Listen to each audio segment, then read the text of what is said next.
की breaking news cyber city से सामने आ रही है। नगर निगम बैठक में हंगामे के आसार हैं। सीएनडी वेस्ट घोटाले को लेकर हंगामा हो सकता है, तो बड़ी खबर आपको बता दें, नगर निगम से जुड़ी यह बैठक 13 अगस्त को ज्वाइंट कमिश्नर को रिपोर्ट दी गई थी। प्रदीप पहलावत को रिपोर्ट यह सौंपी गई थी।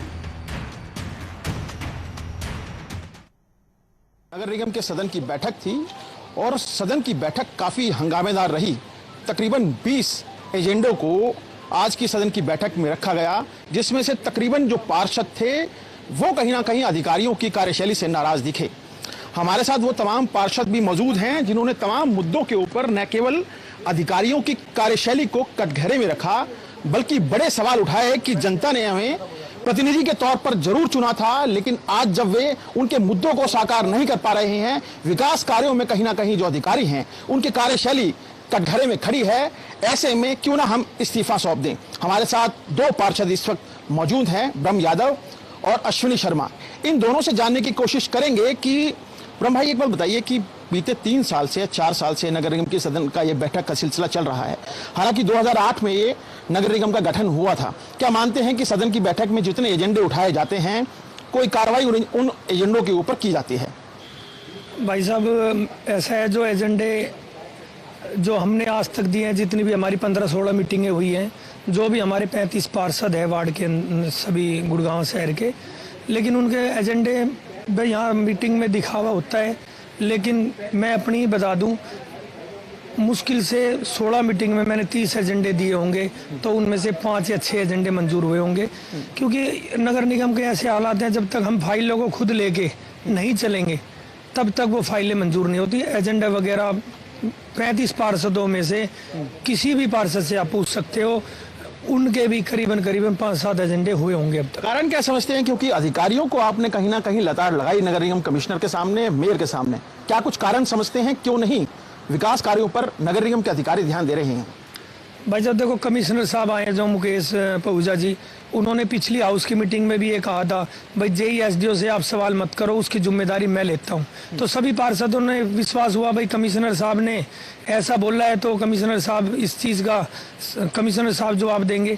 लेकिन आज मीटिंग में देखा होगा, कोई भी पार्षद खुश नहीं था, क्योंकि जो भी कार्य जो पिछली मीटिंग में दिए हुए थे वो एक भी कार्य पूरे नहीं हुए। मैंने भी खड़ा होकर इसलिए अपना विरोध जताया था। मेरे यहाँ एक सिमरा बिल्डर है, अभी चैनल के माध्यम से भी पता चला है, बादशाहपुर में उसने सिमरा बिल्डर वालों ने कोई फ्रॉड बिल बना के पेमेंट ले ली।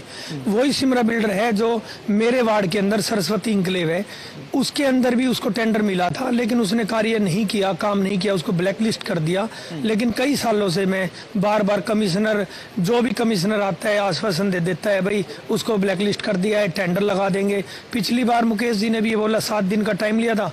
लेकिन मैं ये नहीं समझ पा रहा हूँ, जो हमारे चीफ है टी.एल. शर्मा जी, पता नहीं वो कमिश्नर है या कमिश्नर साहब कमिश्नर है, समझ ही नहीं पा रहे हैं। तो इसमें कमिश्नर साहब तो अपनी तरफ से पूरा प्रयास कर रहे हैं, लेकिन जो नीचे अधिकारी है वो बस अपना जो ठेकेदारों की बिल की पेमेंटें रहते हैं ना, उसमें ध्यान दे रहे हैं। क्योंकि अभी आपने देखा होगा, जो जेई हैं हमारे नगर निगम के, जो डीसी रेट पे लगे हुए हैं, जो पक्के जेई नहीं है, उनकी भी आईडिया बंद कर दी, क्योंकि उसमें भी कोई किसी ठेकेदार की फ्रॉड पेमेंट कर दी थी, जिसमें बड़े अधिकारी भी शामिल है। सर, स्वागत है जनता टीवी के मंच पर आपका। सीएनडी वेस्ट घोटाले की मांग को आपने उठाते तो आप पहले से आ रहे हैं। नगर निगम कमिश्नर भी कहीं ना कहीं लीपापोती भरा जवाब दे रहे हैं। क्या कहेंगे इस पूरे मामले को लेकर आप?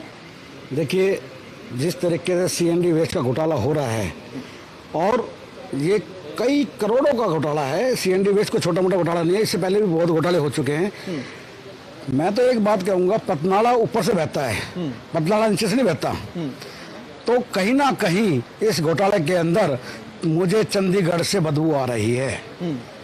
नहीं तो ऐसा नहीं है कि कमिश्नर साहब उन पे केस रजिस्टर्ड ना कराएं, जबकि सारे सबूतों के साथ आज भी मैंने हर चीज पेश कर दी। जब ज्वाइंट कमिश्नर लेवल के ऑफिसर ने अपनी रिपोर्ट दे दी कि ILF&S जो कंपनी है उसने गलत अकरार करा आगे आरवी के साथ, और आरवी ने आगे अय्यर एनवायरनमेंट के साथ किया। इसको लेकर क्या कुछ करने वाले हैं आप? क्योंकि लगता नहीं कि आपको यहाँ से इंसाफ मिलेगा, या फिर इस मुद्दे के ऊपर कोई कुछ करने को तैयार है। नहीं कर रहा, मैं हरियाणा सरकार को भी इस कटघरे में खड़ा करवाऊंगा। तो ये हमारे साथ दो पार्षद थे जिन्होंने कि अपनी बात को पुरजोर तरीके से नगर निगम कमिश्नर के सदन के सामने रखा, अधिकारियों के सामने रखा। इससे पहले भी जनता टीवी ने आपको तमाम बड़े घोटाले जो नगर निगम के द्वारा किए गए हैं, चाहे विज्ञापन घोटाले की बात करूं, सड़क सीवर संबंधित घोटालों की बात करूं या फिर सीएनडी वेस्ट घोटाले की बात करूं, इन तमाम मुद्दों को पुरजोर तरीके से दिखाया, प्रमुखता से दिखाया और ये बताया कि कैसे 20 या 13 अगस्त को सीएनडी वेस्ट घोटाले की जांच न केवल नगर निगम कमिश्नर ने अधिकारियों को सौंपी थी, बल्कि उसकी जांच रिपोर्ट भी 28 अगस्त के तकरीबन 28 अगस्त को ही नगर निगम कमिश्नर को सौंपी गई थी। लेकिन बावजूद इसके उस जांच रिपोर्ट को, उस तफ्तीश को, उस इन्वेस्टिगेशन को कब उसके खिलाफ कार्रवाई की जाएगी, इस पूरे मामले को लेकर ठंडे बस्ते में डाल दिया गया है। कैमरामैन जितेंद्र शर्मा के साथ नीरज वशिष्ठ, जनता टीवी, गुरुग्राम।